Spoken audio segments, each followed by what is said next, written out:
வணக்கம் ஸ்ரீ குபேரன் டிவி நேயர்களுக்கு லட்சுமணன் அன்பு வணக்கங்கள். இப்போ நம்ம பார்க்க போகிறது வர ராசி பலன் 3ஆம் தேதியிலேருந்து 9ஆம் தேதி வரை எப்படி இருக்க போதான்னு பார்க்க போகிறோம். எப்போதுமே சொல்கிறதாங்க, லக்னத்துக்கு பாருங்கள். ராசிக்கு பார்த்து லக்னத்துக்கு பார்க்க ரொம்ப பர்ஃபெக்டாக இருக்கும். உதாரணமாக ஒரு மகர லக்னம் விருச்சிக ராசினா நீங்கள் விருச்சிக ராசிக்கான பலன்களை பார்க்கறதோட மகர ராசிக்கான பலன்களை பார்க்கும்போது ரொம்ப பர்ஃபெக்டாக இருக்கும். முதல்ல வரது புது பலன்கள், அதுக்கப்புறம் பார்த்தீங்கன்னா தசாபதி பலன்கள், அதுக்கப்புறம் டிப் ஆஃப் த வீக் இருக்குது, மறக்காமல் பாருங்கள். மீனராசி. மீனராசிக்கு வந்து பார்த்தீங்கன்னா உங்களுக்கு ராசி அதிபதி குரு வந்து பார்த்தீங்கன்னா 10ஆம் அதிபதி 3 புதிய தொழில் ஒப்பந்தங்கள் வருவதற்கான ரொம்ப சிறப்பாக இருக்குது. இதுவரை வந்து கொஞ்சம் குரு வக்கரமாக இருந்தால் கொஞ்சம் ஸ்லோ டவுனாக இருந்தது, இப்போ கொஞ்சம் வேகமாக போகிறதுக்கான வாய்ப்பெல்லாம் ரொம்ப நல்லாயிருக்கு. குழந்தைகளோட வளர்ச்சிக்காக கொஞ்சம் வந்து நம்ம மெனக்கட்டு ஒரு விஷயம் பண்டமான விஷயங்கள் கண்டிப்பாக இருக்கும். மற்றபடி உங்களுக்கு 2 மற்றும் 9ஆம் அதிபதியான செவ்வாய், 2 மற்றும் 9ஆம் அதிபதியான செவ்வாய் வந்து 4ல் இருக்கும்பொழுது நல்ல ஒரு தாய் தந்தை சம்பந்தமான விஷயங்களும் கொஞ்சம் சின்ன சின்ன பிடிவாதங்கள், ஈகோ கிளாஷஸ் வர்றதுக்கான வாய்ப்புகளும் கொஞ்சம் கவனமாக இருக்கணும். மற்றபடி வந்து வரணும் பெரிய ப்ராப்ளம் இல்லை. அதுக்கு 3 8ஆம் அதிபதியான சுக்கிரன் வந்து உங்களுக்கு ராசியிலே வந்து உச்சமாக இருக்கும்போது கொஞ்சம் கவனம் தேவை. பெண்கள் சம்பந்தமான விஷயங்கள் ரொம்ப வந்து கவனமாக இருக்கிறது ரொம்ப ரொம்ப அவசியம். புதிய பெண் தொடர்புகள் சில பேருக்கு வந்து அதனால் ஒரு தலைவலி வர்றதுக்கான வாய்ப்பு ரொம்ப கேர்ஃபுல்லாக இருக்கிற காலகட்டங்கள் கொஞ்சம் பார்த்து நடந்துக்குங்க. ஸோ அதுக்கப்புறம் பார்த்தீங்கன்னா 4 7ஆம் அதிபதியான புதன், 4 7ஆம் அதிபதி புதன் வந்து பார்த்திங்கன்னா உங்களுக்கு 11 பெரிய லாபங்கள். ஸோ சொத்து சம்பந்தமான விஷயங்கள், மனைவியால் வந்து நல்ல லாபங்கள், சுப நிகழ்ச்சிகள் சார்ந்த விஷயங்கள் நடப்பதற்கான ரொம்ப சிறப்பாக இருக்குது. ஸோ அதுவுமே ரொம்ப சிறப்பு தாங்க. அதுக்கப்புறம் பார்க்கும்போது உங்களது 5ஆம் அதிபதியான சந்திரன் சிறப்பான பலன்கள் கூட குழந்தைகளோட வளர்ச்சி வந்து அடுத்தடுத்த கட்டத்திற்கு முன்னேறுவதற்கான ரொம்ப சிறப்பாக இருக்குது. அதுக்கப்புறம் பார்க்கும்போது உங்களுக்கு 6ஆம் அதிபதியான சூரியன். ஸோ 6ஆம் அதிபதி சூரியன் வந்து 11ல் இருக்கும்போது நல்ல அங்கீகாரம், முதலாளிகள் வந்து வேலை செய்கிறவங்க நல்ல அங்கீகாரம் கொடுத்து பெரிய முன்னேற்றங்கள் வருவதற்கான வாய்ப்பு, நல்ல லாபங்கள், நல்ல ஒரு வளர்ச்சி கிடைப்பதற்கான வாய்ப்பு ரொம்ப சிறப்பாக இருக்குது. அதுக்கப்புறம் பார்க்கும்போது உங்களது 7ஆம் அதிபதியான புதன் வந்து உங்களுக்கு 11ல் இருக்கும்போது நல்ல சுப நிகழ்ச்சிகள், மனைவியால் ஒரு உல்லாசங்கள், சந்தோஷங்கள், குதூகலமாக இருக்கிறதுக்கான வாய்ப்பு ரொம்ப நல்லாயிருக்கு. 8ஆம் அதிபதியான சுக்கிரன் வந்து ராசியிலே இருக்கும்போது சில நேரங்கள் வந்து மனைவி வந்து ரொம்ப டார்ச்சரும் பண்ணுவாங்க. அதே நேரத்தில் பெண்கள் விஷயங்களில் ரொம்ப ரொம்ப ரொம்ப ரொம்ப கவனமாக இருந்துங்க. அது இப்போ சனி வந்து இப்போ வந்து சுக்கிரன் வந்து பார்த்திங்கன்னா உங்களுக்கு வந்து 3 8ஆம் அதிபதி வந்து அது குருடைய சாரத்தில் போகும்போதோ இல்லை சனியோட சாரம் கொஞ்சம் அந்த ஒரு ஸ்ட்ரெஸ்ஸை கொஞ்சம் கொடுக்கும். ஸோ அதனால் கொஞ்சம் கேர்ஃபுல்லாக இருங்க. எதையும் போட்டு கன்ஃபியூஸ் பண்ணிக்காமல் இருக்கிறது நல்லது. பெரிய அளவில் வந்து எதிர்பார்ப்புகள் அதிகமாக இல்லாமல் இருந்தாலே போதும், ஹாப்பியாக இருக்கலாம். ஸோ தேவையில்லாத கற்பனைகள், தேவையில்லாத இப்படி ஆகிடும் அப்படி ஆகிடும், 3ன்றது வந்து இல்யூஷன், நிறைய வந்து இப்படி ஆகிடும்ன்ற கற்பனைகளை கொடுக்கும். அதை மட்டும் தூக்கி போட்டு இருக்கிற வாழ்க்கை இன்றைக்கி சந்தோஷமாக ஆகணும்னு நினச்சிக்கோங்க. மற்றபடி தேவையில்லாத ஸ்ட்ரெஸ்ஸஸ்லாம் மண்டையில் போட்டு ஒழட்டிக்காமல் இருக்கிறது ரொம்ப ரொம்ப நல்லது.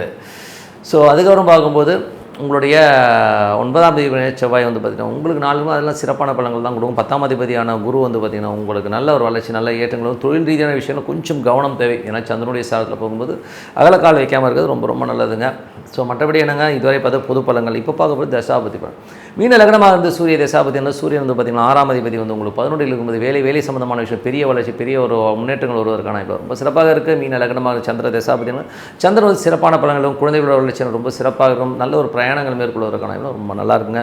மீன லக்னமாக இருந்து செவ்வாய் தசாபதி, செவ்வாய் வந்து பார்த்திங்கன்னா உங்களுக்கு வந்து 9ஆம் அதிபதி 9ஆம் அதிபதியாக இருந்து அது 4ல் இருக்கும்போது புதிய சொத்துக்கள் வாங்கலாங்கிற எண்ணங்கள், புதிய வண்டி வாங்கலாங்கிற எண்ணங்களை ஏற்படுத்தும். ஸோ மற்றபடி வந்து பார்த்திங்கன்னா அப்பாவுடைய உடல்நலம் சார்ந்த விஷயங்கள், வெளியூரில் இருக்கும் சின்ன மன உளைச்சல் வருவதற்கான இப்போ இருக்குது, கொஞ்சம் பார்த்து நடந்துக்கணும்.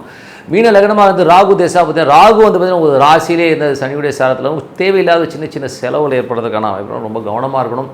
ஸோ அது கொஞ்சம் கேர்ஃபுல்லாக இருக்கின்ற ஒரு காலகட்டங்கள். தேவையில்லாத பெரிய லாபம் வரும்னு சொல்லிட்டு இறங்கிடும், ஐயோ அப்புறம் கை காசு போச்சுக்கிற மாதிரி விஷயங்களும் கொஞ்சம் கேர்ஃபுல்லாக இருந்துக்குங்க. மீன லக்னமாக வந்து புதன் தசாபுதன் 4 7ஆம் அதிபதி புதன் வந்து உங்களுக்கு 11ல் இருக்கும் சுப நிகழ்ச்சி சார்ந்த விஷயம் நடப்பதற்கான வாய்ப்பு ரொம்ப நல்லாயிருக்கும். ஒரு சொத்துக்கள், ஒரு வண்டி வாகனங்கள் அமைவதற்கான வாய்ப்பு இருக்கும். நல்ல ஒரு பார்ட்னர்ஷிப் கிடைக்கிறதுக்கான வாய்ப்பு, நல்ல உல்லாசமாக சந்தோஷமாக இருக்கிறதுக்கான வாய்ப்பு ரொம்ப நல்லாயிருக்கு. அதுக்கப்புறம் பார்க்கும்போது உங்கள் மீன லக்னமாக வந்து கேது தேசம், கேது வந்து 7ல் இருக்கும்போது கணவன் மனைவிக்குள்ள கொஞ்சம் சின்ன கருத்து வேறுபாடு வருவதற்கான வாய்ப்பு. பட் இருந்தாலும் அதெல்லாம் பெரிய ப்ராப்ளம் வரும். ஏன்னா ஒரு பெரிய வருமானம் வரும்போது இதெல்லாம் மறைஞ்சு போயிடும். சின்னதாக வந்து வாக்குவாதங்கள் வரும். அதை மட்டும் கொஞ்சம் தள்ளி வச்சுட்டு பாதுக்க வேண்டியதுதான். மீன லக்னமாக இருக்குது சுக்கிர தசாபதி, சுக்கிரன் வந்து பார்த்திங்கன்னா 3 8ஆம் அதிபதி ராசியிலே இருக்கும்போது கொஞ்சம் கேர்ஃபுல்லாக இருக்கணும்.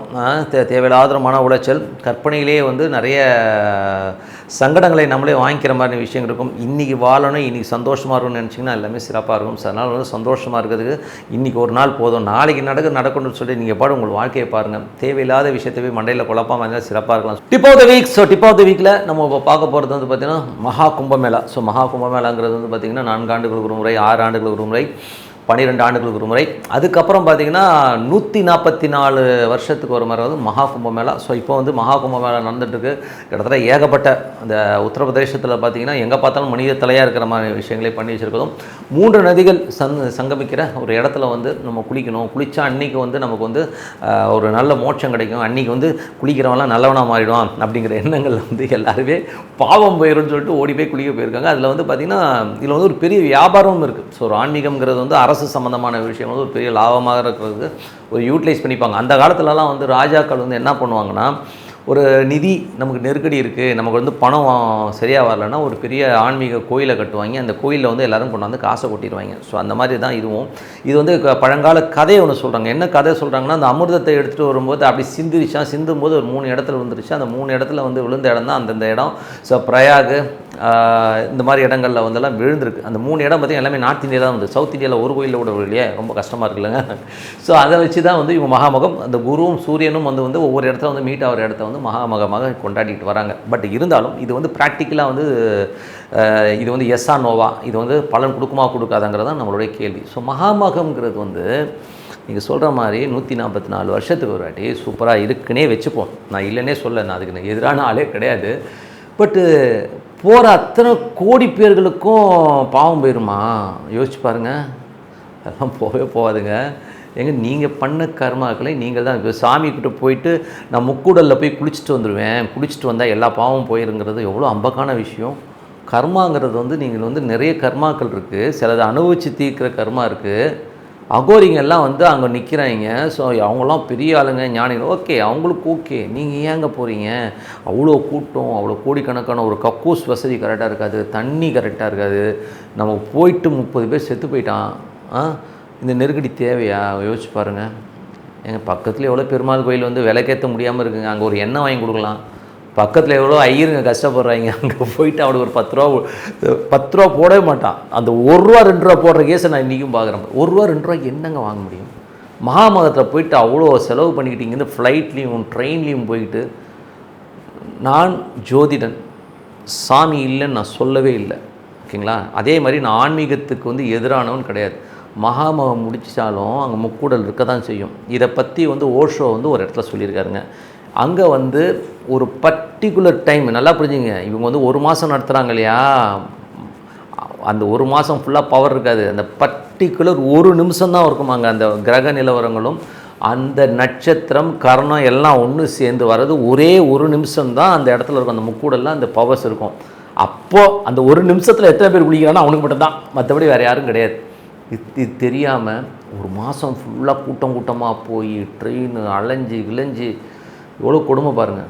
நம்ம எதுக்குங்க? நம்ம உடம்பே கோயில், உள்ளுக்குள்ளே இருக்குது சாமி, பக்கத்து தெருவில் இருக்கிற சாமியை கும்பிடுவோம். எனக்கு திருப்பதிக்கே போய்ட்டு ஒரு 4 மணி நேரம் 5 மணி நேரம் போயிட்டு அங்கே கூட்டத்தில் நின்றுட்டு கூண்டில் போட்டு சிறை வச்சு அதுக்கப்புறம் போய் பெருமாளை பார்க்குறதுக்கு பக்கத்தில் இருக்கிற பெருமாளுக்கு எண்ணெய் வாங்கி கொடு, பெருமாள் இருக்கிற ஐயருக்கு வாங்கி கொடு.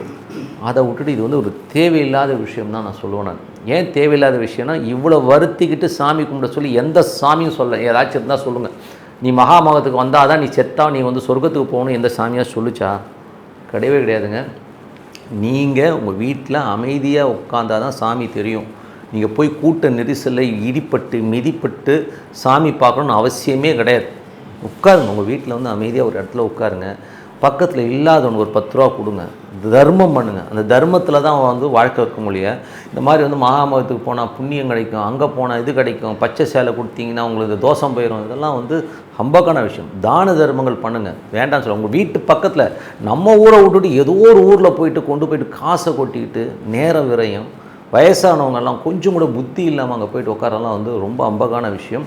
தயவுசெய்து இப்போ திருப்பி போகணுன்னு நினைக்கிறவங்க கூட இந்த வீடியோ போட்டு தயவுசெய்து போகாதீங்க.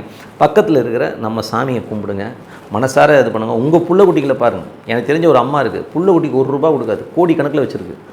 கேட்டால் ஒரு புள்ள லவ் பண்ணிட்டு போயிட்டான், ஒருத்தன் புள்ள என்னை பார்த்து பேசலை, அவன் நான் சொல்படி கேட்கல, எல்லாத்தையும் தூக்கி எறிஞ்சுன்னு சொல்லி தனியாக உட்காந்து கோடிக்கணக்கான சொத்து, யாருக்குமே ஒரு பைசா. அது போய் வந்து மகாமகத்துக்கு போயிட்டுருக்கு. இங்கே பாவம் அந்த பிள்ளைங்கள்லாம் வந்து கஷ்டப்பட்டுருக்கு. நம்ம பக்கத்தில் பெருமாள் கோயிலில் வந்து விளக்கேற்றுறது கூட எண்ணெய் இல்லை, ஈஸ்வரன் கோயிலில் பார்க்குறதுக்கு ஆள் இல்லை. இந்த மாதிரிலாம் இருக்கும்போது அதெல்லாம் விட்டுட்டு இவங்க போய் எங்கேயோ இருக்கிறது. கண்டிப்பாக உள்ள பக்கத்தில் இருக்கிற சாமி தான் உங்களுக்கு கை கொடுக்கும். என்றைக்குமே சாமி கும்பிட்றது தான் 1 கிலோமீட்டர் 2 கிலோமீட்டருக்குள்ளே இருக்கிற சாமியை பிடிங்கன்னு தான் சொல்லிவிட்டு உங்களிடம் விடைபெறுது உங்கள் லக்ஷ்மி நாராயணன். நன்றி, வணக்கம். ஸ்ரீ குபேரன் டிவியை பார்த்தமைக்கு நன்றிகள். மேலும் இது போன்ற தகவல்களை தெரிந்து கொள்ள ஸ்ரீ குபேரன் டிவியை சப்ஸ்கிரைப் செய்யுங்கள். மறக்காமல் பெல் ஐக்கானை கிளிக் செய்யுங்கள்.